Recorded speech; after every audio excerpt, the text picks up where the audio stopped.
Hello guys, welcome back to my channel and welcome to Start of the Year book tag. We currently do not have electricity, we don't have lights, we don't have central heating, so I thought, well, I don't really have anything else to do, even though I do have something to do. I have to study like 4 pages of French words. Mais je veux parler de livres.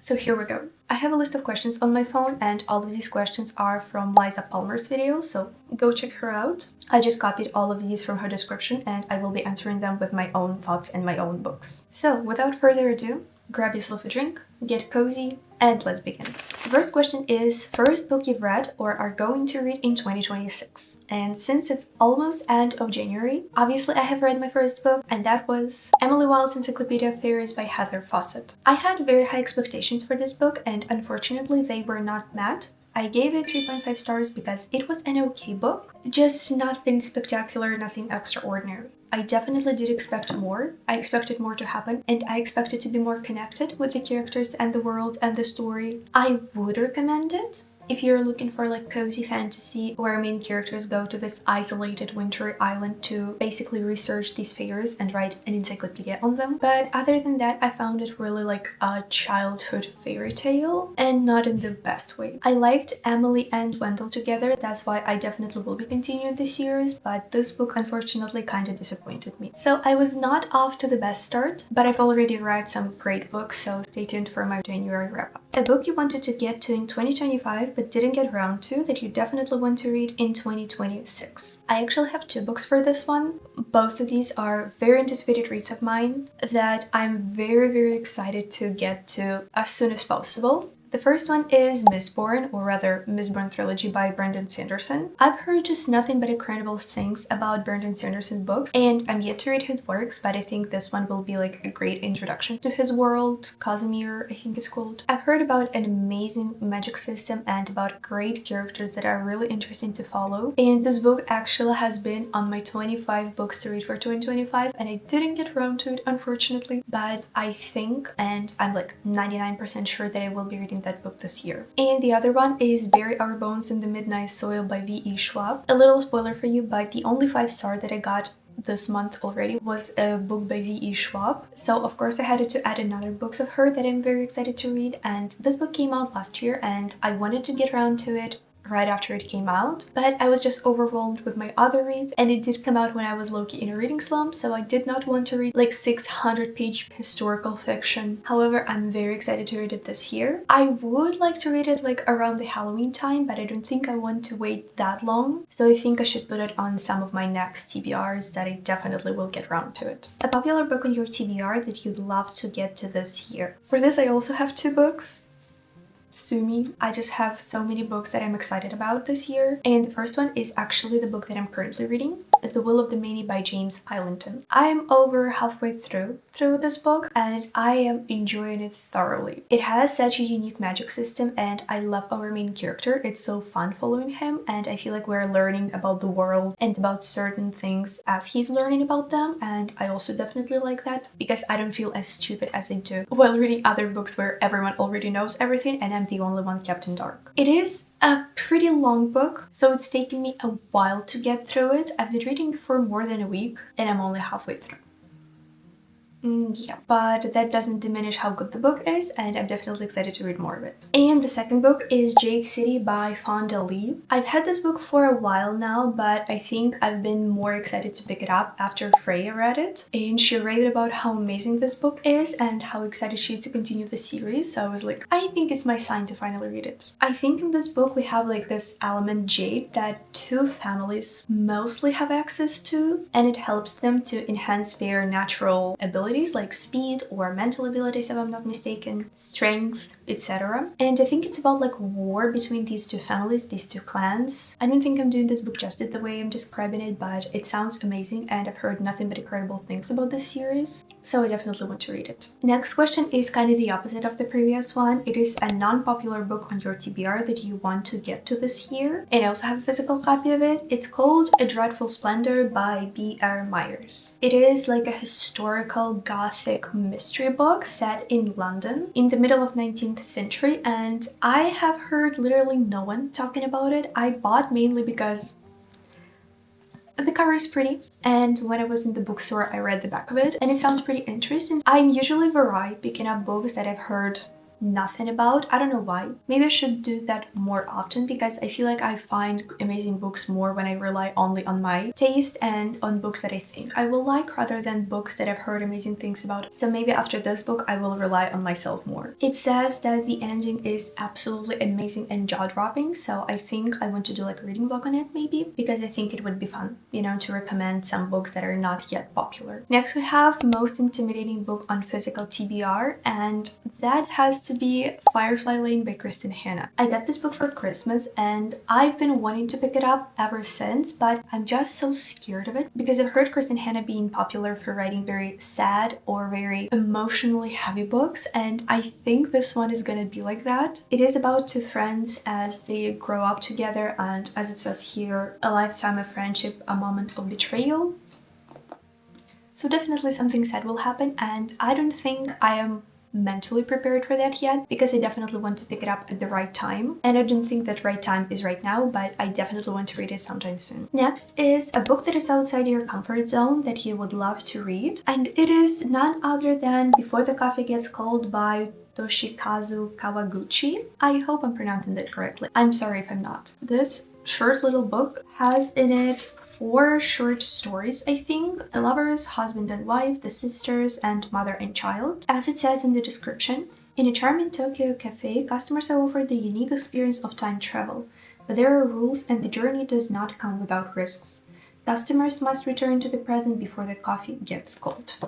Hence the title. Honestly, I never thought I would be reading this book because it's very much outside of my comfort zone. My comfort zone is like high fantasy and mystery thrillers. That's it. And this is very much neither of those things. Like with the previous one with the Firefly Lane, I want to pick it up at the right time so that it would have a huge impact on me. This book is a part of a series. I'm not sure whether it's like interconnected standalones or you have to read them in order. I will have to look that up once I read this book. And the covers always look very cute and very unique, and I think I'm gonna like this book. At least I hope so. Author that is new to you that you can't wait to read. I have a lot of authors that I've never read. For example, Brandon Sanderson, but I've already talked about him, so I'm not gonna be mentioning him again. And I think the author that's like at the very top of my list who I want to read is M.L. Wang, who is the author of Sword of Kagen and Blood over Bright Haven. Both of these books are fantasy and both of them touch on very important topics in the fantasy settings, and I've heard that they are also not the easiest ones to read emotionally wise, but I think that I would love to challenge myself more this year, and I've honestly never heard a bad thing about her books. So a lot of people who I share similar or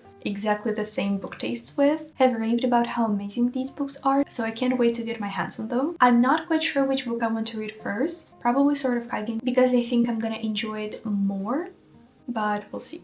I'm just very excited for both of these. And also a very important note, personally for me, is that both of these books are standalone, so they are not starts of extremely long fantasy series that you will have to get 5 years for each new book, and I just feel like we don't have that many fantasy standalones that are also very good. Author that you read in 2025 and definitely want to read another book by them in 2026. Again, I have 2 authors for this prompt. The first one is another fantasy book, Sumi. It is Samantha Shannon, and I've read, you can here see the orange book. It is The Prairie of the Orange Tree, and the book that I want to read by her is The Bound Season. It is a start of a long fantasy series set in London in the future, if I'm not mistaken, or like in the dystopian world. And I've heard this series being compared to Hunger Games, and I love Hunger Games. I've read it multiple times now, and I've loved it every single time. So I'm like 99.9% sure that I will love this book as well. And the second author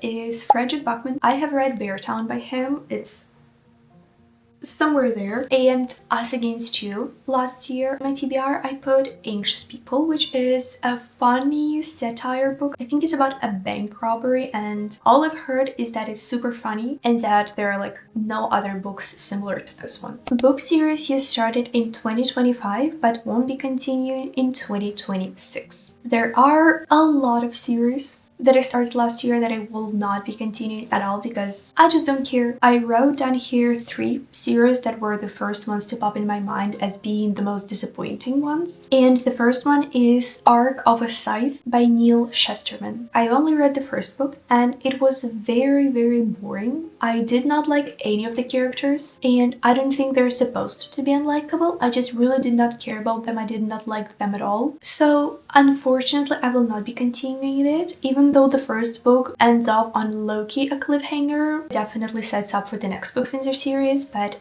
I have no interest in continuing it, like I already said multiple times, because the first book I think was like 2 stars or 2.5 stars, which is very low for me. I probably would recommend it still for some people, but personally did not like it at all. I actually had like physical copies of these 2 next books, but I already sold them because I did not like the first book, so I did not read the second one. And that is Ninth House, but I think the series is called Alex Stern. It was a very difficult read, as in difficult to push myself through it. I wanted to DNF it literally every chapter.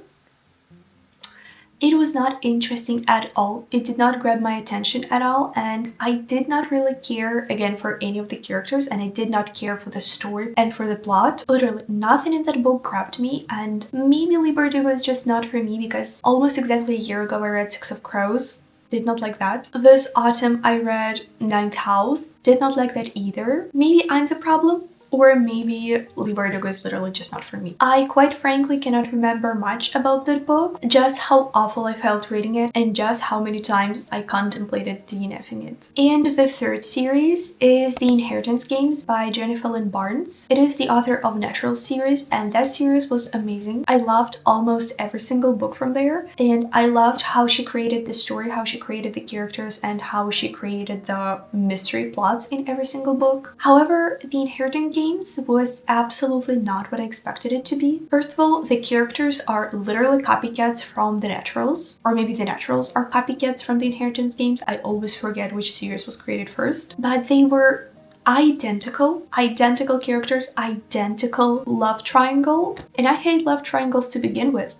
But when I've already read the same thing and I'm supposed to read about it again, oh hell nah. And the mystery itself was absolutely not interesting. I really did not care about it at all. And it is another book that I just wanted to DNF like 1,000 times during reading it. Now let's get to something more exciting.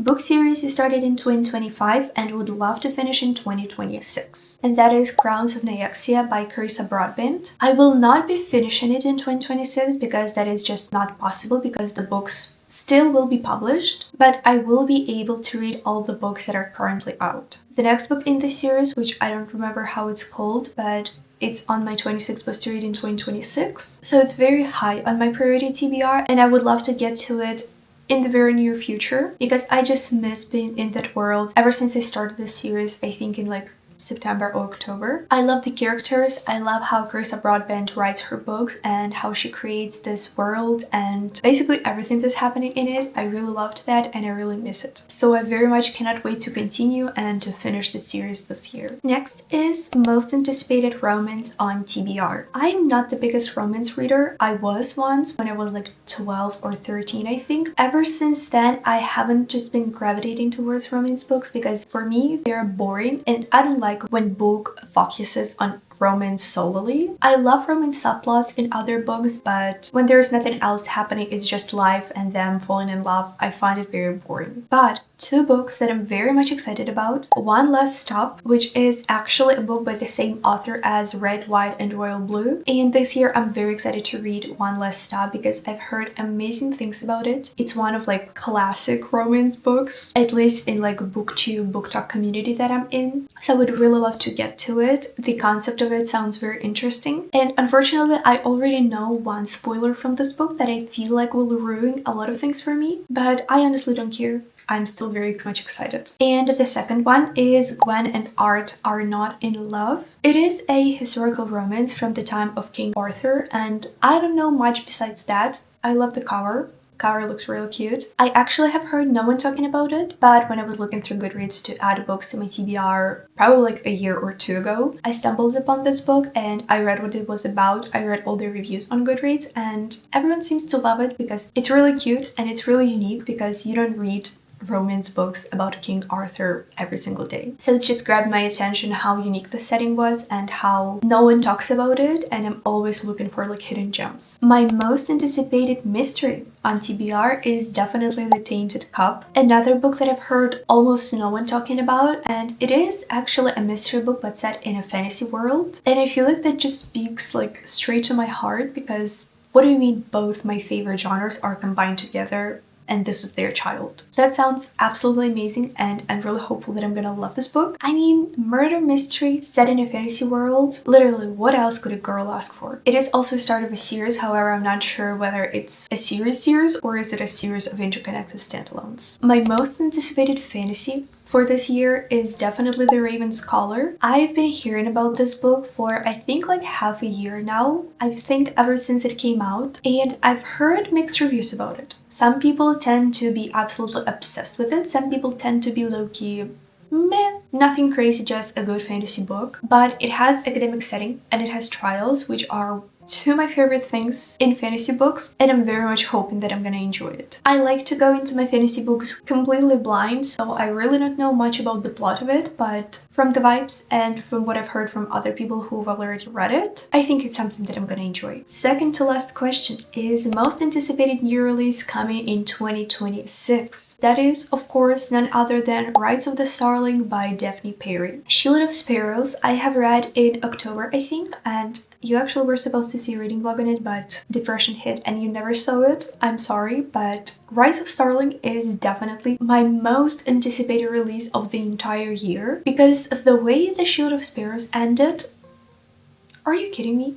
I need that book like right now. I just cannot wait for it, and I hope that it's not gonna disappoint because when I set way too high expectations for certain books, I tend to be disappointed, but hopefully this one will not. I'm very excited to see where this story could go, and I'm very excited to meet our main characters again because I miss them so much, and I'm just overall very excited to be back in that world. And the last, but certainly not least question, a TV show or movie adaptation coming this year that you can't wait for. I am yet to read this book, but I'm excited for the movie adaptation nonetheless, and that is Project Hail Mary. I don't read sci-fi that often, but from everyone I've heard who also doesn't read sci-fi, this book is just something else. It can grab literally anyone and intrigue and keep you interested all the time, so I'm definitely excited to get to this book and after that watch the adaptation because I don't like first watching and then reading. From what I've heard and what I can gather from all the reviews that I've seen online, this book is gonna be funny but also emotional at times, and especially the ending I think is gonna be heartbreaking, but I just cannot wait for that, not to be heartbroken but to be that invested in the book and to love the characters that much. And that actually brings us to the end of the video. Thank you so much for joining me. Don't forget to like and subscribe if you enjoyed the video, and definitely let me know if you would like to see any of these books in reading vlogs. See you in my next videos, and bye bye!